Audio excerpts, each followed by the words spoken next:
Nearly 50,000 fishes were found dead in Teluk Bahang due to suspected heavy metal contamination in September 2019. The chairman of Penang State Environment Committee, P. Bunbo, said that it is not nickel but heavy metal that is within permissible level, and concluded that the death of the fish is due to lack of oxygen. P added that an announcement on the investigation will be announced at a later date by the State Agriculture Agro-Based Industry Growth Development Health Chairman.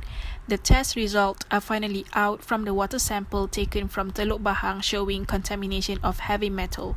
Fishermen complained that their livelihood had been affected. The Center for Marine and Coastal Study Director Professor Datuk Dr. Eileen said that there were heavy metal detected, but the level wasn't high enough to kill the fishes. She said strong current and wave from Typhoon Lekima might have stirred some toxin from the seabed that caused the high mortality of the fishes. Meanwhile, fish breeder Oi Hai Hin said he suffered losses for almost 800,000 ringgit after more than 50,000 of his fishes died. The 57-year-old suffered similar loss in May of the same year, adding it is worse this time since all of his fish has died.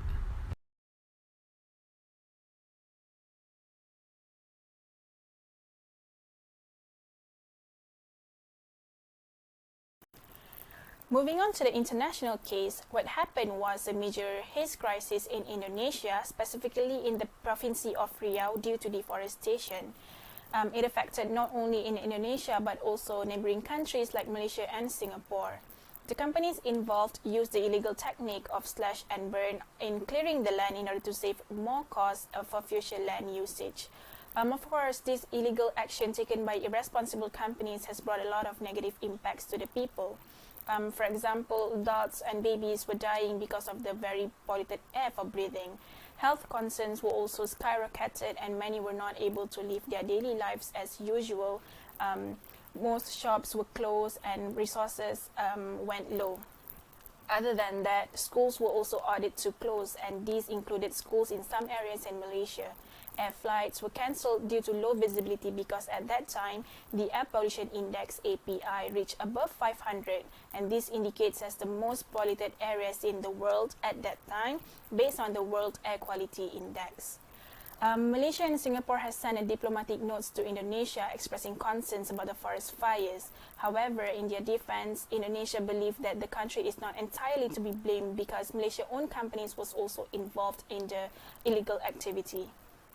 At that time, it was very bad that the last resort, which was cloud seeding, has to be done in order to make rain to minimize the pollution. Surprisingly, this illegal action has been occurring almost every year for the past decades, and some believe it is the result of corruption and also weak governance regarding the matter.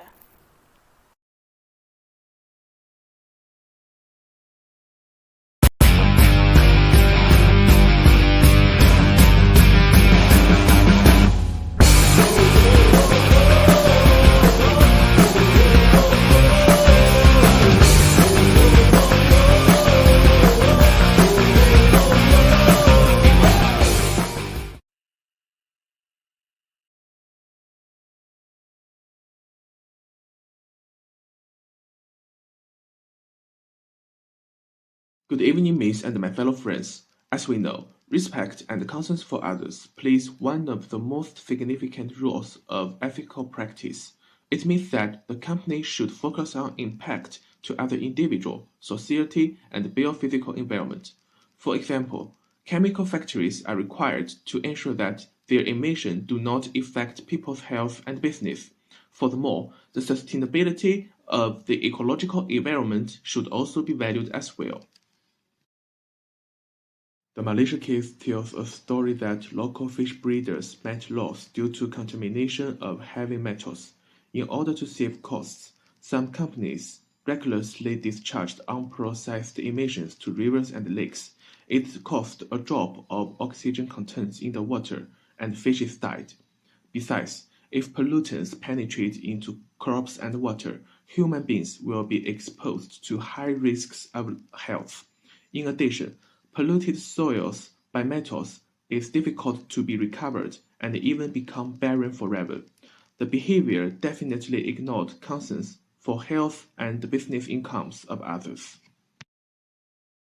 The international case focused on deforestation, which has been an urgent issue faced by the world. Deforestation refers to the everlasting eradication of trees for the sake of other purposes, such as agriculture, manufacture, construction, and timber materials. Same as case in Malaysia, some Indonesian companies illegally utilize slash and burn techniques in order to save costs for more space. The technique resulted in high levels of fire accidents, and some schools and workplaces were forced to close due to low air quality. A number of local citizens lost their lives, and the city was seriously in chaos. Besides, the case also exposed Indonesia's government to diplomatic controversy because smoke was spread to Indonesia, Singapore, and Malaysia. The behaviors performed by the Indonesian companies did not take into account of people's life and destroyed country's image in the world. In April 1956, a girl living in Minamata City, Japan, suffered from foot hand paralysis who was unable to open the mouth and eat. Later, the local health authority reported a new disease, Minamata disease. The final investigation indicates that it was because Chisu Corporation illegally discharged wastewater to the bay and the high toxic substance, including mercury, was indirectly absorbed by human beings through the food chains. In conclusion, a responsible company should take into account of others, including individuals, society, and the ecological system, because conscience and respect for others definitely improves popularity and reputations among the industry.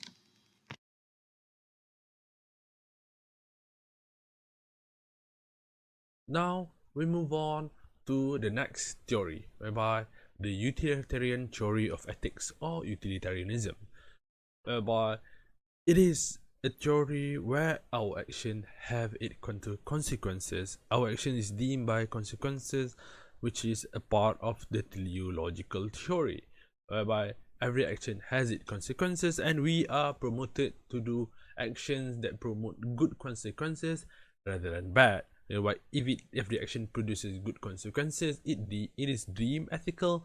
If it produces bad consequences, it is deemed unethical.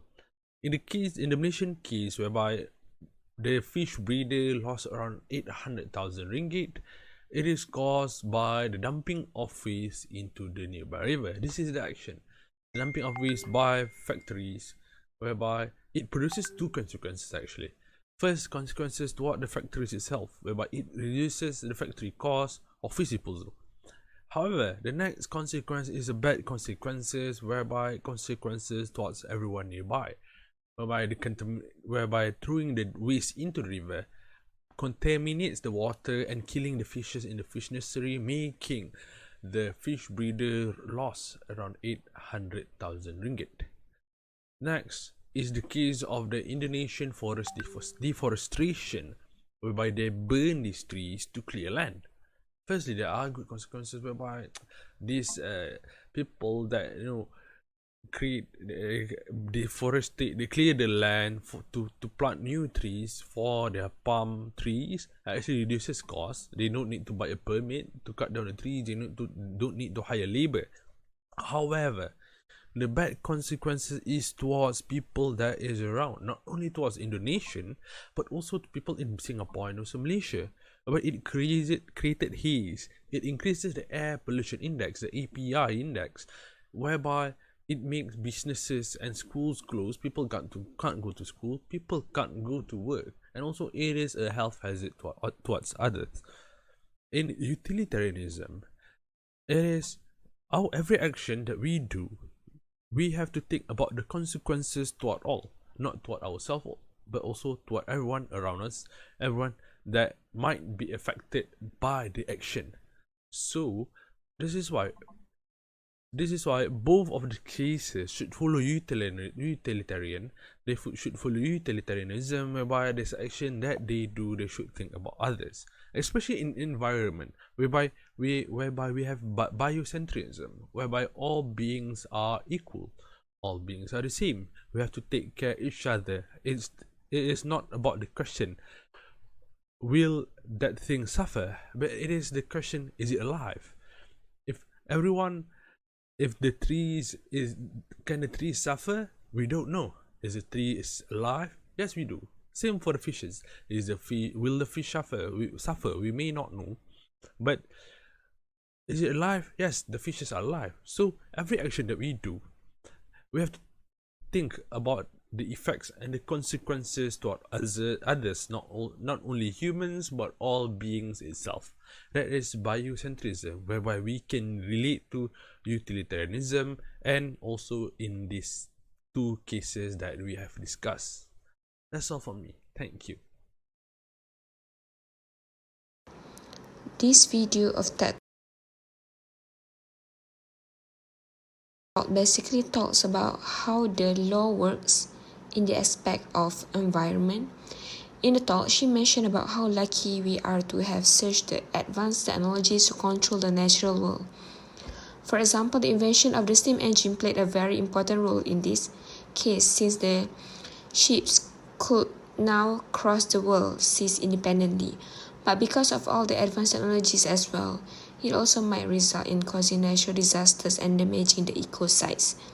All of this prove that the cause of natural disasters that happens up until today is due to the actions of human beings itself. The effects of this can be seen in many cases, especially in the case that we talk about today.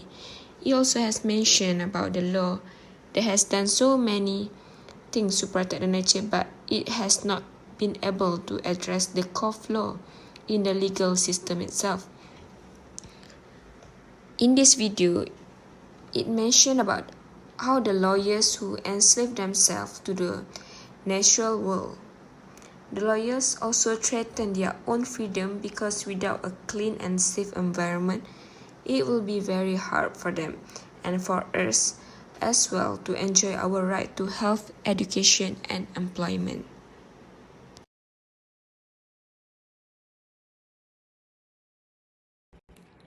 As mentioned, the first case that we discussed is the one that happens in Malaysia, which is tremendous shock to the fish breeding industry due to the low level of oxygen and heavy metal content in the water. The second case that we discussed is the one that happened in Indonesia, which happens in the Riau forest, for which the Riau forest faces ecological damage due to deforestation. Both of these two cases can be discussed under one concept, which is law-abiding. We all know that we need to abide by the law provided by the government of Malaysia. If we do not follow the laws and regulations provided, we might be sued, or in the worst case, we might enter into the jail because of our own mistakes or our own wrongdoings. The law need to be strengthened by the government of Malaysia to prevent these illegal activities from keep happening every day. As we can see, these two cases has bring a lot of bad impacts, not only to the human beings but to the plants and animals as well. The people involved in the illegal activities should be liable for their wrongdoings, since the actions of them can cause many people to die. If they keep doing these activities again and again, it might also cause bad natural disasters to happen, such as landslides and floods.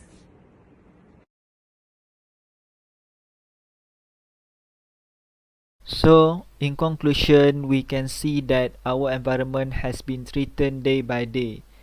So, in order to make sure that at least we can decrease the burden that is facing by our environment, there are some recommendation that is need to be implemented by our government and also by ourselves. So for our local case regarding with the incident that happened in Teluk Bahang, the first recommendation that can be implemented by the government is they must strengthen their defensive ability. For example, they must sue the parties that involved in this illegal activity. By doing that, they can decrease this illegal activity in the future. Next, government also can find an alternative way and also an advanced way in order to solve this problem. For example, they can have some collaboration with local universities such as USM for further research.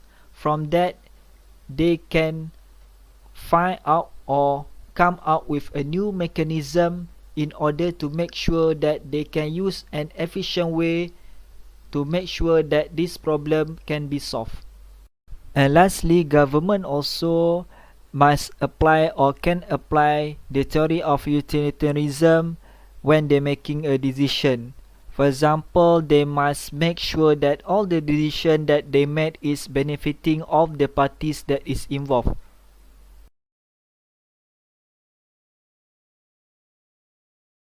Next, for our international case, to solve the problem that involved between two parties, which is Malaysia and Indonesia, government can also take an action.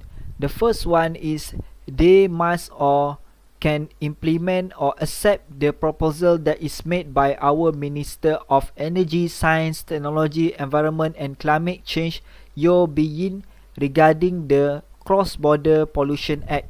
From this will be a guideline in the future if anything happen or the same incident happen frequently. And lastly, for Indonesia, they also can take an action in order to solve this problem. What they can do is they can implement or develop a new methodology for their plantation. For example, they can use a biochar technology instead of open burning for their plantation. From that, it also can increase the productivity of the soil.